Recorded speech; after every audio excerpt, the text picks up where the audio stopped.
കൂട്ടത്തിലുള്ളവർക്ക് ഇത് കാണണം, ഇത് കൊണ്ട് നടക്കണം, കൂടെ നടക്കണം എന്നൊക്കെ ആഗ്രഹം ഉണ്ടാവില്ലേ? എന്നിട്ട് നീ എന്താ അങ്ങനെ ഒറ്റയ്ക്ക് പുറപ്പെടണേ? നീ മേലാലിങ്ങനെ ഉണ്ടാവരുത്. ആരുടെ ഈ ഉടമസ്ഥനില്ലാത്ത മൂന്നെണ്ണം? നോക്കി ആദ്യം ഞാൻ പറഞ്ഞത് അവിടെ നിന്ന് അനങ്ങണ്ടാവുന്നു. അനങ്ങിയത് കൊണ്ടല്ലേ ഇപ്പൊ സ്ഥാനം പോയത്. നിന്റെ വാക്ക് കേട്ടിട്ടില്ലേ? അവനെ പിരിക്കാൻ സ്ഥലമല്ലേ ഉണ്ടായില്ലേ? ഉണ്ണി, നീ ഇതിന് നടുക്ക് കയറിയിരുന്നുള്ളൂ. ഇരിക്കോടെ അങ്ങനെ കൂടെ ഇരിക്കുക. ഇപ്പൊ പഠിച്ചില്ലെങ്കിൽ എപ്പോഴാ പഠിക്കുക? ആലോചിച്ചു. മൂന്നും ഭാഗമായിട്ടാ. ത്രിമൂർത്തികളെ പോലെ ഉണ്ട്. ധൈര്യം നിരക്കിട്ടില്ല.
ഭഗവത് നാമങ്ങളെ ഉച്ചരിച്ചുച്ചരിച്ചിരിപ്പൂ എന്നാൽ തന്നെ ജന്മജന്മാന്തരാർജിതങ്ങളായിരിക്കുന്ന ദുരിതരാശികൾ യഥാവലേ സംഭൃതങ്ങളായി ചമയുമെന്ന് നിശ്ചയം മാത്രമല്ലോ ആകുന്നത്. ആയതൊക്കവേയും കൊള്ളാം. സുഹൃത ദുഷ്കൃതങ്ങൾ തുല്യങ്ങളായിരിക്കുന്ന സമയത്തിങ്കലേ മനുഷ്യജന്മം ലഭിപ്പൂ എന്നിരിക്കുന്ന ജന്മത്തെ ദൈവഗത്യാ ലഭിച്ച സമയത്തിങ്കൽ വ്യർത്ഥമാക്കി കളയാതെ കണ്ട് ഒരവസരം വരുന്ന സമയത്തിങ്കൽ ഈശ്വരനെ സേവിച്ച് പാപനിവർത്തി വരുത്തി പരമപുരുഷാർത്ഥമായിരിക്കുന്ന മോക്ഷത്തെ സാധിച്ചു കൊള്ളണം. ആയതിനു വേണം എല്ലാ ജനങ്ങളും എല്ലാ സമയത്തിങ്കലും പ്രയത്നം ചെയ്തു കൊള്ളുവാൻ. ആയതേ ഇവിടെ ജന്മസാഫല്യമാകുന്നത്. അവനവന്റെ ഫലമല്ല, അവനവന്റെ ഫലത്തിൽ നിന്നുണ്ടായ ഫല.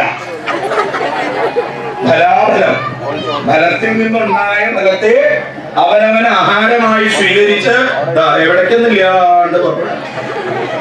ഇത് എന്തിനാ പുറപ്പെട്ടതെന്ന് വെച്ചാൽ നിശ്ചയില്ല, എവിടേക്കാ പുറപ്പെടുന്നതെന്ന് വെച്ചാൽ അത് നിശ്ചയില്ല. അത് കാരണം രക്ഷിതാവ് നേരാവണ്ണമല്ലെങ്കിൽ ഇങ്ങനെയൊക്കെ കാണേണ്ടി വരും. വേറെ സംശയമൊന്നുമില്ല. രക്ഷ നേരാവണ്ണാവുക എന്ന് പറഞ്ഞാൽ രക്ഷിതാവ് ആദ്യം നേരാവണ്ണാവണം. ഇപ്പൊ എങ്ങനെയാ രക്ഷയൊക്കെ നേരാവുണ്ടോ? ഇങ്ങനെ ഇടയ്ക്കിടയ്ക്ക് വരവും ചെലവായിട്ട് കഴിച്ചു കൂട്ടിയാൻ പറ്റില്ല.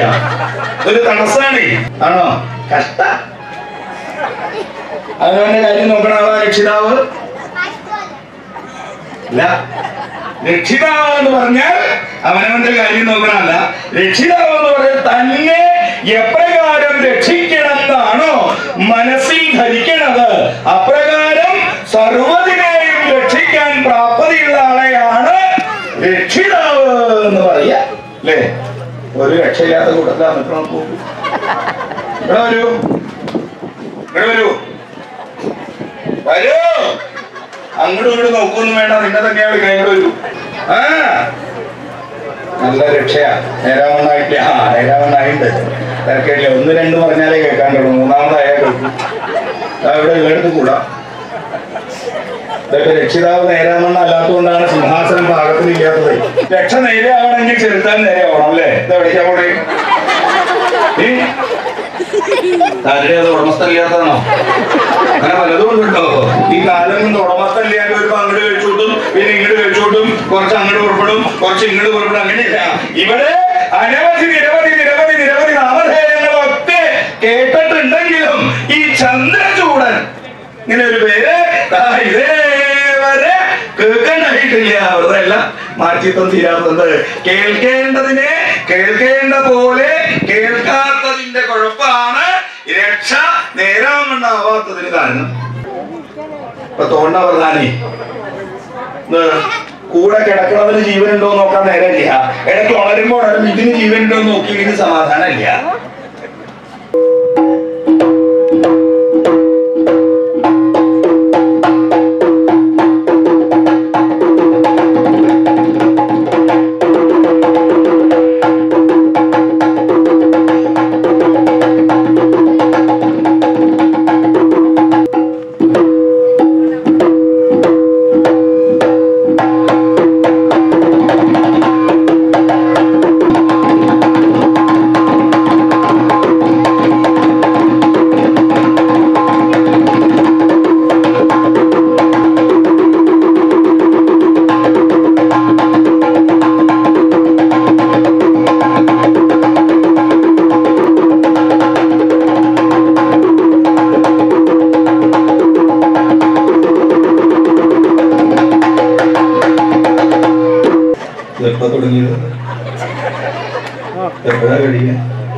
സാക്ഷാൽ അർജുനനാണ്.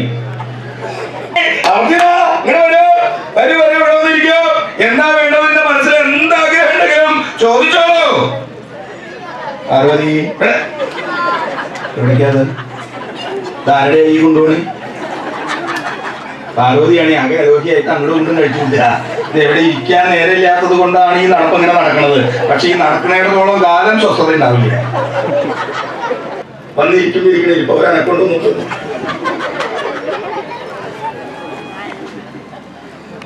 നീ തൊട്ടു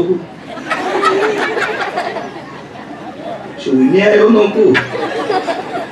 ഇന്ന് കാലം കൂടുന്ന കാലമാണേ. അതുകൊണ്ട് ചോദിച്ചു എനിക്കതിന് കാണാൻ വയ്യ. പാർവതിക്കാണെങ്കിൽ സങ്കടം ഇങ്ങനെ മനസ്സ് നിറയാ. പാർവതി ഇടയ്ക്കിടയ്ക്ക് എനിക്ക് നോക്കണ്ട്. എന്താ വേണ്ടേ നിശ്ചയിക്കേണ്ട ഇരിക്കപ്പുറത്ത് ഇരിക്കുക. പാർവതി എന്താ പാർവതി മനോവിഷമാ പുത്ര ദുഃഖം. പാർവതി അച്ഛന്റെ മടിയിൽ ഉണ്ണി ഗണപതി ഇരിക്കണ്ടേ? ആ ഉണ്ണിയുടെ ഇരിപ്പ് നോക്കും. ഇത്ര സുഖമായിട്ടാ നോക്കും. ഭഗവാന്റെ മടിയിലായിരിക്കണതേ. എങ്ങനെയാ നമ്മുടെ ഉണ്ണിയല്ലേ ഭഗവാനെ? അങ്ങനെ കേട്ടുപോരു മാത്രം ഭഗവാൻ നമ്മുടെ ഉണ്ണിയല്ലേ. കേൾക്കേണ്ട താമസം ഉണർന്നു കൊടുക്കുക. അവിടുന്ന് ആരാ അവിടെ ശബ്ദം ഉണ്ടാക്കണേ? എന്താ അവിടെ? എന്താ പറയുക? അങ്ങനെ മനോഹരമായിട്ടിരിക്കണേ. പറയൂ, എന്ത് ദുഃഖാണെങ്കിലും ഇപ്പൊ പറഞ്ഞോളൂ. ഞാൻ ദൂരീകരിച്ച് തരുന്നുണ്ട് നിനക്ക്. കാര്യം പറയൂ പാർവതി. ഉണ്ണി അർജുനൻ. ഉണ്ണിക്ക് എന്താ പറ്റിയേ? ഉണ്ണിക്കൊന്നും പറ്റിയതല്ല. പിന്നെ ഉണ്ണി അർജുനൻ. പിന്നെ പറയൂ ഉണ്ണി അർജുനൻ. കാര്യം പറയൂ പാർവതി. കാര്യം പറയൂ. നീയേ എന്റെ കൂടെ പോരുണ്ടോ? കാട്ടിലൊക്കെ ഞാൻ എന്താ വരിക എന്ന് പറഞ്ഞ പാർവതി ദേവി വസ്ത്രം മാറാനായിട്ട്. പാർവതിയുടെ നോക്കൂ, എന്റെ മുഖത്തല്ല അങ്ങോട്ട് നോക്കൂ. വേഷം കെട്ടാൻ പോണതാ അവള്. പതുക്കെ പതുക്കെ. ഈ എവിടുന്നാ ചാടിയേ? ഓൺലൈനിലാത്തവനെ ഇത്ര ഇവിടെ ഉണ്ടായിട്ട് നിനക്ക് ഇവിടെ കിട്ടുള്ളൂ കയറി കൂടാനായിട്ട്. പിന്നെ ആ താടിയും തലയും എവിടുന്നാ ചാടിയത് നീ? കൊള്ളരുതാത്തവനെ. ഉണ്ണി ഇവിടെ വരൂ. ഇവിടെ വരൂ. ഇവിടെ വന്നിരിക്കൂ. ആഹാ, നീ എവിടുന്നാ ചാടിയേ? അനങ്ങാൻ പാടില്ല. നീ പറഞ്ഞേക്കാം. 3 നല്ല പാകത്തിനുണ്ടായതാണേ. അത് ശാസ്താവ്, സുബ്രഹ്മണ്യൻ, ഉണ്ണി ഗണപതി. ഭൂതഗണങ്ങൾ ഓരോന്ന് ചാടി തുടങ്ങിയോ? വെങ്കിരടിയുടെ പോക്കും പുറകെ അനവധി ശിങ്കടികളുണ്ട്. ഭൂതഗണങ്ങൾ 1, 2, 3, 4 ഇതൊക്കെ അവനവന്റെ തന്നെയാണോ? ഞാൻ വെറും നിസാരനായ ഒരു കാട്ടാളൻ. എനിക്ക് അറിവുണ്ടെന്ന് ധരിക്കരുതേ. ഞാനൊരു കാട്ടാളൻ. എനിക്കൊരു അറിവില്ല. അർജുന, നിന്റെ കേമത്വങ്ങൾ, നിന്റെ വീരകഥകള്, നിന്റെ ധീരകൃത്യങ്ങൾ കേട്ട് കേട്ട് കേട്ട് അർജുന, എന്തെങ്കിലും ഒരു ദിവസം നിന്നെ നേരിട്ട് കാണണം. എന്റെ മനസ്സിലെ ചില സംശയങ്ങളെ ദൂരീകരിക്കണമെന്ന് ഞാൻ മനസാധരിച്ച് കടന്നു കൂടാൻ തുടങ്ങിയിട്ട് കാലങ്ങളേറെയായി. ഹേ അർജുന, കൊള്ളരുതാത്തവനെ, എന്ത് യോഗ്യതയാണ് നിനക്കുള്ളത്? നിന്റെ വംശപാരമ്പര്യം ഞാൻ പറഞ്ഞു കേൾക്കണോ? അല്ല ഇവിടെ അല്ല അർജുന, നിന്റെ വംശം പോട്ടെ, ഞാൻ കാര്യമായിട്ട് കണക്കാക്കണില്ല. നിന്റെ കുലമഹിമ ഒന്ന് കേട്ടാ കൊള്ളാന്നുണ്ട്. അർജുനന്റെ കുലേ, വിജയന്റെ കുലവംശം ഞാൻ പറയണോ? അറിയാണ്ടിരിക്കുക തന്നെയാണ് ഭേദം. എന്നാലും നീ പറഞ്ഞല്ലോ മധ്യമ പാണ്ഡവനാണ് നീ എന്ന്. നീ എങ്ങനെയാ മധ്യമനാവുക അർജുന? ആരൊക്കെയാ നിന്റെ സഹോദരങ്ങള്? നിങ്ങളെ 5 പേരെ നിരത്തി നിർത്തുക. ധർമ്മപുത്രനെ, ആരാച്ചൻ, യമൻ, ഭീമസേന, വായു, അർജുന, ദേവേന്ദ്രൻ, നവദേവന്മാരെ. കാരുണ്യപൂര മൃദുലമായിരിക്കുന്ന ഹൃത്തിനോട് ഉപലക്ഷിതനാണ് ഭഗവാൻ. ആഴക്കടല് പോലെ ശാന്തസ്വരൂപനാണ് ഭഗവാൻ. തൗ ചിരതരം സമരം സമാനം. സമാനമായ സമരം എങ്ങനെയാ? ഒരാള് രോഷാതിരേക കലുഷേന ച പാണ്ഡുസൂരോ. ശക്തമായ ദുഷ്ടമായ അലറുന്ന കരയോട് ചേർന്നടിക്കുന്ന തിരമാല പോലെ അലക്ഷ്യമായ മനസ്സോട്, ഗർവോട് കൂടിയിട്ട്, അഹങ്കാരത്തോട് കൂടിയിട്ട് മറ്റൊരാളോ കാരുണ്യപൂര മൃദുലമായിരിക്കുന്ന ഹൃത്തിനോട് ആഴക്കടല് പോലെ ശാന്തസ്വരൂപനാണ് ഭഗവാൻ. നമ്മുടെ മനസ്സാണ് നമ്മളെ ഉത്കൃഷ്ടമാക്കുന്നത്.